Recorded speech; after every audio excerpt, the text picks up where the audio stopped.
नमस्कार, मैं सवित्री दानी और आज है हम ग्राम मौदा में। ग्राम मौदा में 7 दिवसीय श्रीमद् भागवत गीता सप्ताह यहाँ पर चल रहे हैं। आप सभी को राधे राधे। और ग्राम मौदा में यहाँ पर बहुत बड़ी भारी संख्या में यहाँ पर पब्लिक जमा हो रही है, जो कि गांव से भी हो रही है और साथ में आसपास के गांव से हो रही है।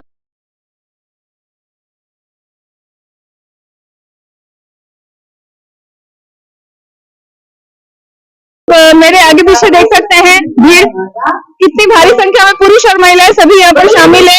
और यहाँ पर समिति के कुछ सदस्यगण हैं, ग्राम के कुछ सदस्य हैं यहाँ पर, जो कि यहाँ पर व्यवस्था देख रहे हैं। और श्रद्धालु जन आके अपनी स्वेच्छा के अनुसार यहाँ पर दान यहाँ पर दिया जा रहा है। और ये जो आयोजक है समस्त ग्रामवासी जो है यहाँ के आयोजक है। तो आप भी यहाँ पर आइए और इस श्रीमद् भागवत गीता का लाभ उठाइए। आप सभी को बहुत बहुत धन्यवाद।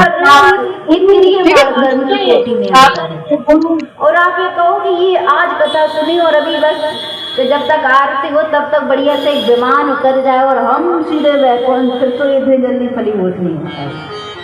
ये इसके फलीभूत होने में थोड़ा विलम्ब लगता है। जैसे आप बीज लेकर के जाते हो और जमीन में डालते हो, कितनी भी उपयोगी भूमि हो पर फिर भी वो 2-4 घंटा 2-4 दिन तो बीज उगाने में ले ही लेती है। तो ऐसे ही कितना अच्छा कर्म करो, कितना भी कुछ करो, लेकिन वो प्रकट होने में कुछ ना कुछ समय लेता है। क्रियमाण कर्म हो सकता है यदि भगवान को आपका संचित प्रारब्ध क्रियमाण पूरा कर्म इसी जन्म में नष्ट करना है तो संचित भी इसी जन्म में हो लोगे, जिस जन्म में करते जा रहे हो वो भी इसी जन्म में भोगते जाओगे। और प्रारब्ध से तो आपको शरीर मिला ही है, वो तो हो ही गए हो, तो तीनों कर्म इसी जन्म में नष्ट हो जाएंगे। लेकिन यदि आप मोक्ष की तरफ नहीं बढ़ रहे हो, संसार में ही फंसे हो और असभ्य आचरण पूर्वक शास्त्र विमुख होकर के विधि कर्म का त्याग करके निषेध कर्म को यदि अपने जीवन में लेकर के यदि कर्म को कर रहे हो तो उसका जो क्रियमाण कर्म है शुभ अशुभ आपको इस जन्म की अपेक्षा अगले जन्म में योनि के रूप में प्राप्त होगा। जैसा कर्म इस जन्म में करोगे वैसे योनि आपको प्राप्त होगी। भरत जी महाराज की कथा संकेत की थी ना,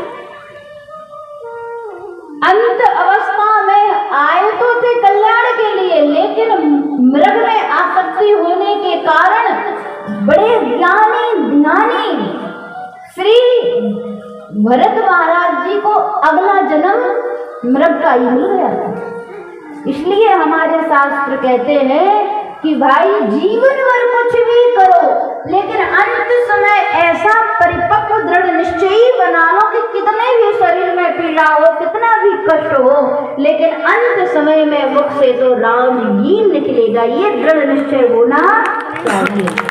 और एक बात और बताऊं, ये जो हम माला जपते हैं ना, गुरु मंत्र जो लिया जाता है उसके मूल में महाविश्वास होता है, लेकिन इसके अलावा जो माला को हम जपते हैं, एक दिन और शायद मैंने इस बात को निवेदन किया था, भगवान का एक नाम ही जीव का कल्याण कर देता है।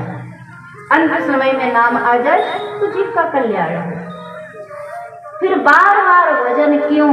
वो बार बार भजन इसलिए कि भाई ये मन हमारा अनेक जन्मों से अविद्या का संसर्ग करके चलायमान हो गया है, ये संभलता नहीं है। ये थोड़ा सा वायु का विषय का झोंका पाता है और इंद्रिय का संग करके निकल पड़ता है, बस में नहीं है, हमारे आत्मा के तटस्थ नहीं है।